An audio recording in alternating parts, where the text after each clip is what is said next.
everyone, thank you so much for joining me here for another video. Today I decided that I would kind of share some, of my own tips and tricks for practicing your psychic gifts and developing them, especially if you're a beginner or you're not super confident in your abilities or don't know where to start. This video is for you. So yeah, I hope this will be helpful to you. I've recently been kind of talking, or communicating in some way with my guides about, kind of developing my discernment, making sure I'm staying grounded, and also just trying to kind of increase my clairaudience. So if you don't know, there's different types of psychic gifts, and they all kind of work in tandem, but some people are better at certain gifts than others. Like there's clairvoyance, which is psychic seeing, clairaudience, which is, psychic hearing, clairsentience, psychic feeling. I think that also extends to feeling emotions and things of that nature. And then claircognizance, which is a psychic knowing, which is just having a download come through and just knowing something, just even without an auditory or visual confirmation, just feeling the information kind of download in. There's also other kinds of psychic gifts, I don't know what they're called, but psychic tasting or psychic smelling, and maybe others, but I think we'll stick for the main few right now. I personally am very clairvoyant, I'm a seer.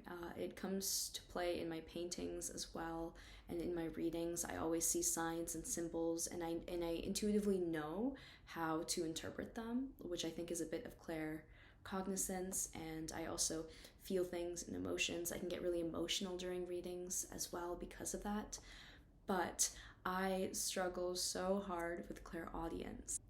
For me, clairaudience, having my brain be quiet enough and calm enough, and my consciousness to be in the right place in my body in order to hear, is pretty hard for me. And I usually only hear words or really anything kind of once in a while. Sometimes it's not not my strong suit. So I thought I would share some of the ways that my guides have been asking me to kind of practice, just generally for my spiritual gifts, and also for clairaudience specifically.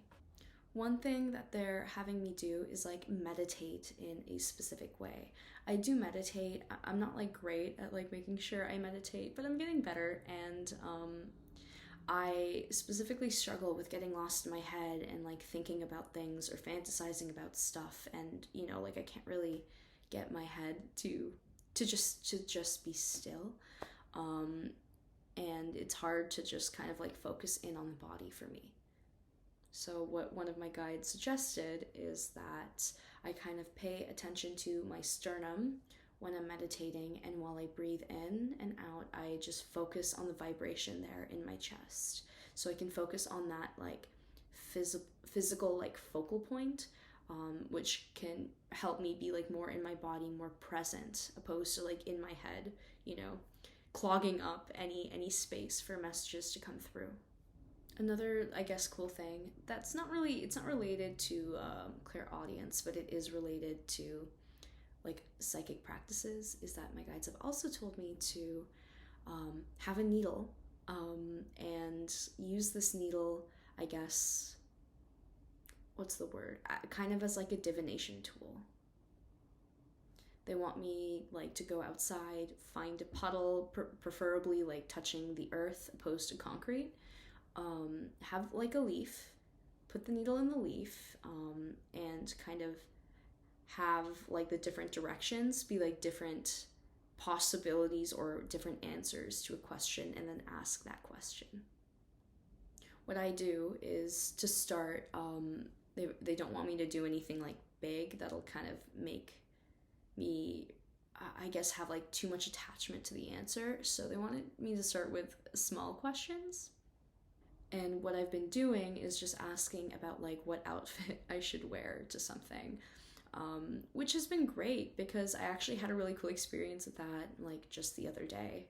I'd found a puddle, felt very serendipitous, because before I went to work out, I was wait, it was raining. There's probably a puddle somewhere.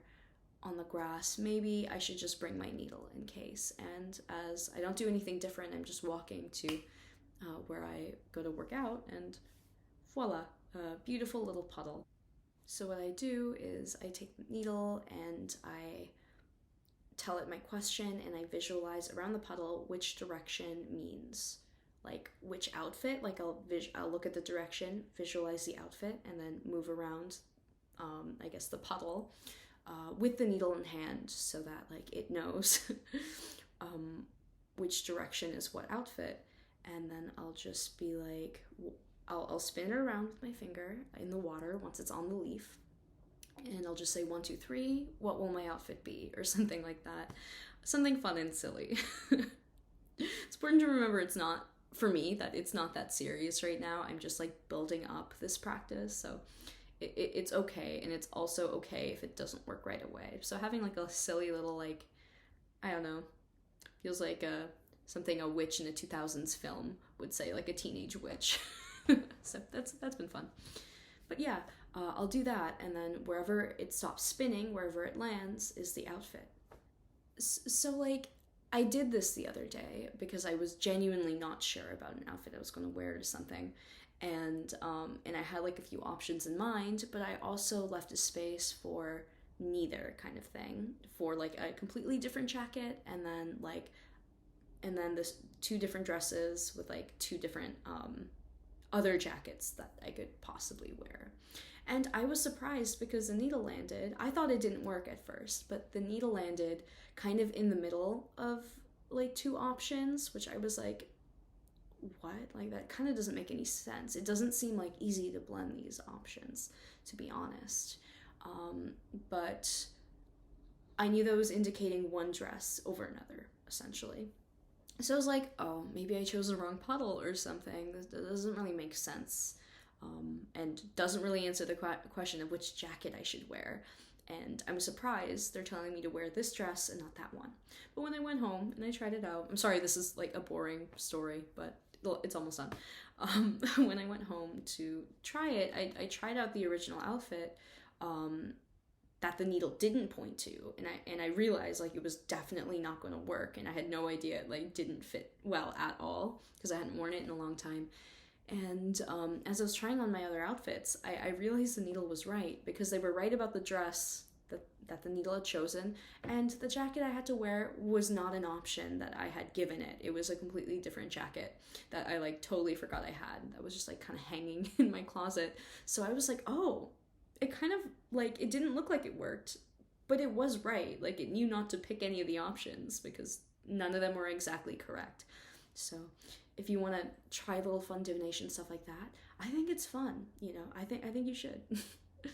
Another thing I would say in general is just practice, and ways you can practice is like with people. I haven't done this yet, but I think it would be really cool for people to have a friend or someone they trust and be like, okay, I want you to imagine a color. Don't tell me what it is. Visualize it in your head really well, and I'll meditate with you, and I'll guess what your, like, try and psychically send it to me, and I'll guess what it is.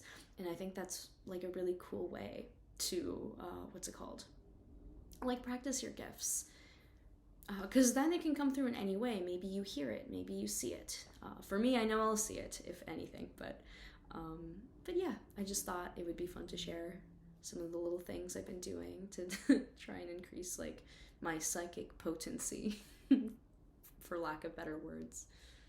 But yeah, I hope this was helpful to you. I hope maybe this has inspired you to maybe, in these fall months, get more into your witchy side, do some divination, or maybe some more, like, spells and things, or just generally practice your psychic gifts. I think that would be really fun. And yeah, I hope you enjoyed the video. Let me know if there's anything specific you would like to see on this channel, and I hope to see you in the next one.